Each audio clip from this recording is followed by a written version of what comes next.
Hello दोस्तों, स्वागत है आप सभी का। तो आज है 23 नवंबर और 23 नवंबर की जो दिल्ली पुलिस की एग्ज़ाम हुई है उसकी फर्स्ट शिफ्ट का एनालिसिस करने वाले हैं। जीके के और करंट के जितने भी क्वेश्चन बने हैं उन सभी को हम डिस्कस करने वाले हैं। चलिए दोस्तों शुरू करते हैं। पहला क्वेश्चन पूछा गया है कि गोपेश्वर मंदिर में कौन से पत्थर का उपयोग हुआ था। तो इसमें हुआ था बलुआ पत्थर का उपयोग। ठीक है। ओडिशा के महानदी में डूबे हुए 500 साल पुराने गोपीनाथ मंदिर को बनाने में बलुआ पत्थर का इस्तेमाल हुआ था और यह मंदिर 60 फीट ऊंचा है और भगवान विष्णु के अवतार भगवान गोपीनाथ का है। ठीक है। चलिए आगे बढ़ते हैं। नेक्स्ट क्वेश्चन पूछा गया कि लोहड़ी उत्सव कहाँ का है। तो ये है पंजाब का। ठीक है। लोहड़ी का त्यौहार मुख्य रूप से पंजाब से जुड़ा है। यह पंजाबियों का फसल त्यौहार है। यह त्यौहार हर साल 13 जनवरी को मनाया जाता है। ठीक है। आगे बढ़ते हैं। अगला क्वेश्चन देखते हैं। पंडित गोपाल प्रसाद की दुबे जी की किस नृत्य से संबंधित है। तो ये है छऊ नृत्य से। ठीक है। भारत के प्रसिद्ध शास्त्रीय नर्तक पंडित गोपाल प्रसाद को 2012 में छऊ नृत्य के क्षेत्र में उनके योगदान के लिए पद्मश्री से सम्मानित किया गया था। उनका जन्म 25 जून सन 1957 को सरायकेला झारखंड भारत में हुआ था। ठीक है। आगे बढ़ते हैं। अगला क्वेश्चन कौन सा पूछा गया। अगला क्वेश्चन है हिंदुस्तान स्पेशलिस्ट रिपब्लिकेशन एसोसिएशन का गठन कब किया गया था। तो 1928 में इसका गठन हुआ था।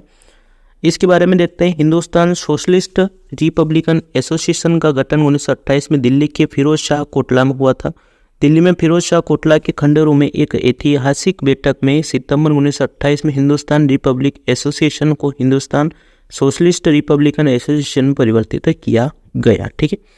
आगे बढ़ते हैं। अगला क्वेश्चन देखते हैं। ओडीआई में साल 2021 में सबसे ज़्यादा रन किस बल्लेबाज ने बनाए। तो ये बनाए हैं पॉल स्टर्लिंग ने। ठीक है। साल 2021 में सबसे ज़्यादा ओडीआई में रन बनाने वाले बल्लेबाज आयरलैंड के पॉल स्टार्लिंग है। ठीक है। आगे बढ़ते हैं। नेक्स्ट क्वेश्चन देखते हैं। पूरा पाषाण काल को कितने भागों में बांटा गया है। तो 3 भागों में बांटा गया है। पूरा पाषाण काल के 3 भाग कौन कौन से देखते हैं। पहला है निम्न या प्रारंभिक पूरा पाषाण काल, दूसरा है मध्य पूरा पाषाण काल और तीसरा है ऊपरी पूरा पाषाण काल। ठीक है। चलिए अगले क्वेश्चन की ओर बढ़ते हैं। खेलो इंडिया यूथ गेम्स 2023 की मेजबानी किसने की। तो ये की है मध्य प्रदेश के द्वारा। खेलो इंडिया यूथ गेम्स 2023 की मेजबानी मध्य प्रदेश ने की है और यह आयोजन 30 जनवरी से 11 फरवरी तक हुआ। मध्य प्रदेश के 8 शहरों और दिल्ली में इस आयोजन के लिए 11 स्थानों का चयन किया गया था। ठीक है। चलिए आगे बढ़ते हैं। अगला क्वेश्चन देखते हैं। गिरफ्तार किए गए व्यक्ति को कितने घंटों के अंदर मजिस्ट्रेट के समक्ष प्रस्तुत किया जाना चाहिए। तो 24 घंटे के अंदर प्रस्तुत किया जाना चाहिए। भारतीय संविधान के आर्टिकल 22(2) के अनुसार गिरफ्तारी करने वाले पुलिस अधिकारी को गिरफ्तारी के 24 घंटे के अंदर गिरफ्तार व्यक्ति को मजिस्ट्रेट के सामने पेश करना होगा, अन्यथा उसे गलत तरीके से हिरासत में लेने के लिए जवाबदेह ठहराया जाएगा। ठीक है। किसी व्यक्ति को गिरफ्तार करने के बाद उसे 24 घंटे के अंदर मजिस्ट्रेट के सामने पेश किया जाना चाहिए। पुलिस को मजिस्ट्रेट को केस डायरी में की गई प्रविष्टियों की एक प्रति भी देनी होगी। ठीक है। आगे बढ़ते हैं।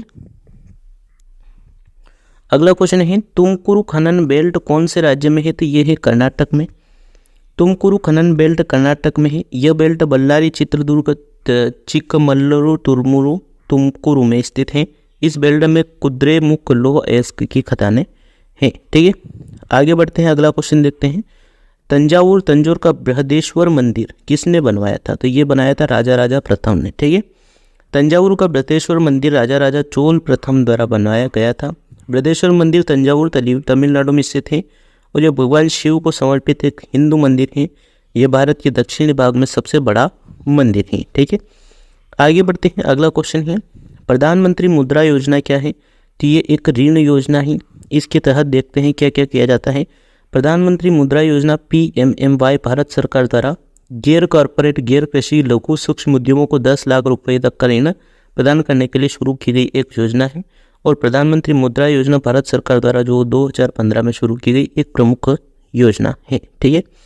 चलिए नेक्स्ट क्वेश्चन है भारत सरकार की पहली औद्योगिक नीति की घोषणा कब की गई थी।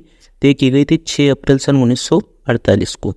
स्वतंत्रता प्राप्त करने के बाद भारत सरकार ने 6 अप्रैल 1948 को पहली औद्योगिक नीति घोषित की।